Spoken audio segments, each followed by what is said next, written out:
We're still talking security. Worried by worsening security lapses in the country, a Methodist bishop, Sunday Ndukwo, Onuoha, has advised the federal government to seek external help to end all forms of insecurity bedeviling the country. The nation has recently been grappling with herdsmen attacks, banditry and kidnapping in some parts of Benue, Plateau, Edo, Kaduna, Borno states, including other states, leading to mass killings across the country, with the latest attack in Benue State claiming over 100 lives in Yelwata community of the state. Reacting to the senseless killings in a statement on Monday, Bishop Onuoha lamented that time is running out to contain the activities of these enemies of Nigeria. Joining us to discuss this is our security analyst and the executive director, Elixir Trust Foundation, Emmanuel Ikule. Emmanuel, it's always nice to have you join us to discuss security matters on the news. Thank you once again for the opportunity. So I don't know if that call means contracting mercenaries, but then would it be wise to do that, having to seek external help to fight insurgency?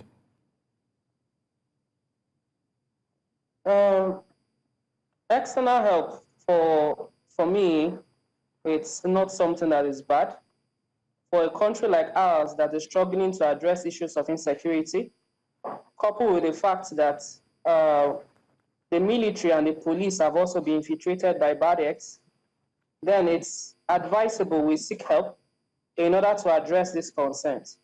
If we look at this legally, I think Section 130 permits for cooperation with, for international cooperation in addressing issues that are around insurgency, issues around terrorism. Even Section 19 also gives room for collaboration in order to counter terrorism, ensure peace and security. So it's not out of place to actually source for help. Nigeria is also have alliances with several organizations like ECOWAS. We also have a cooperation or collaboration with US, UK, among others, for training, intelligence gathering, and other things. What is bad about using same alliance to get their support, be it better tech, be it enhanced cooperation that will help us address these concerns once and for all, because it will also give more rise to, boost international cooperation over time. So it's not out of place. It's actually a need, and we need to do that urgently. You said that our service chief, our security agencies have not been able to address this concern, so we need help. Okay, so earlier you said that the Nigerian military has been infiltrated. What fuels that notion?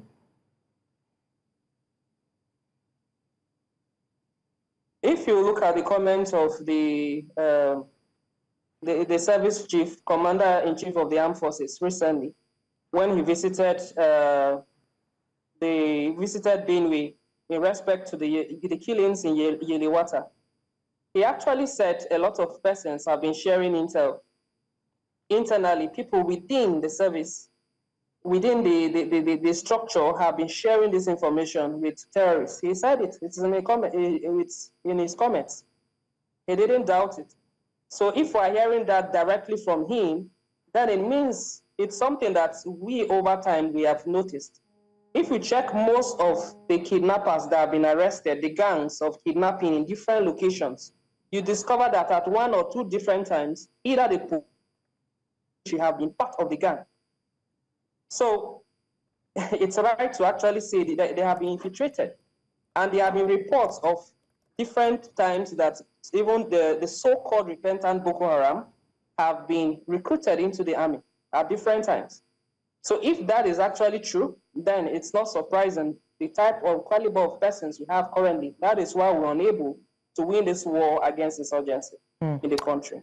Well, it's also quite interesting that between 2015 and 2025, combined funding for the Nigerian army between the former president, Muhammadu Buhari, and the current president, Bola Tinubu, is estimated at about between 14 and 18 trillion naira cumulatively. So one will also ask the question, how come the military lacks sophisticated weapon and technology to end terrorism? The first one is political will. The second one is appointment of persons based on friendship.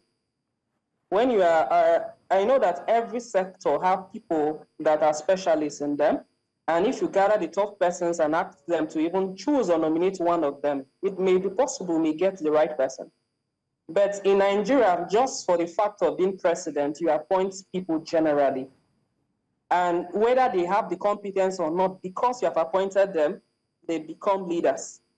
These have actually been one of the failures of these different systems in the country.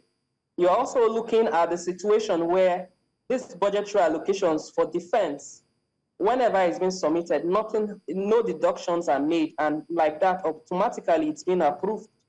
But at the same time, there's no audit on these funds given to security agencies. And as long as you cannot audit, or you have not been able to audit these persons, there will always be cases of embezzlement, corruption, and all that. So in order to, especially seeing that they have not been able to address these concerns, and which has been the reasons why they have been given such a fat allocation, there's need for them to be audited.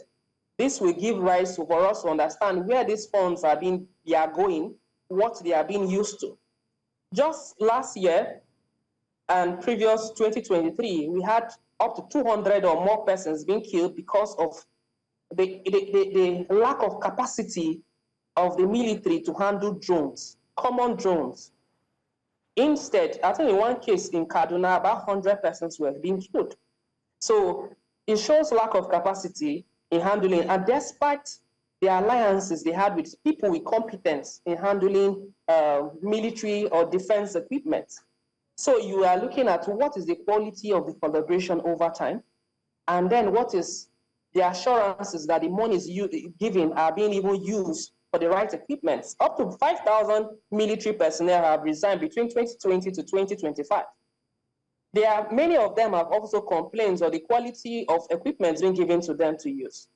So there's a lot to be done. If an audit can be done, it will show why such funds are not used for the proper thing it was actually budgeted for, and why certain persons should be criminalized, and also a call that the National Assembly should make a law where in a situation like that, such persons or criminal elements should be prosecuted, maybe with life imprisonment. That will help caution or mitigate at least the level of corruption inherently embedded in security agencies in the country. Okay, so now a lot of deficiencies you have actually highlighted as the bane of the inability of the Nigerian military to deal with insurgency, including the kinetic and non-kinetic approach. Now, looking at the solutions, how sure are we that seeking external help would be a probable solution to ending this? That it won't be sabotaged too, like others that we've heard? A country like ours have always paid attention to the public image. So when killings happened in Yelwata and more than 200 persons died, the president didn't even give a press release. After a couple of days, he said whatever he said through whatever press release he gave. There was no empathy, no sympathy, no nothing, and he was not even willing to come to the States.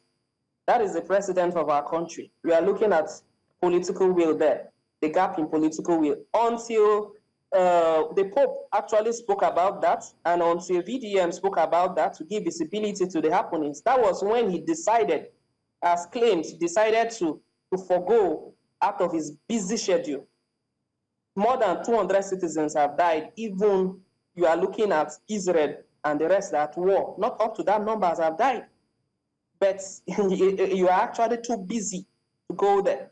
So it shows the level, the level of him not even being interested. So that the first issue will be the political will. If he actually wants it, then the service chief will actually do what he wants. But if he has not shown the will, the service chief will also watch the body language and follow suit.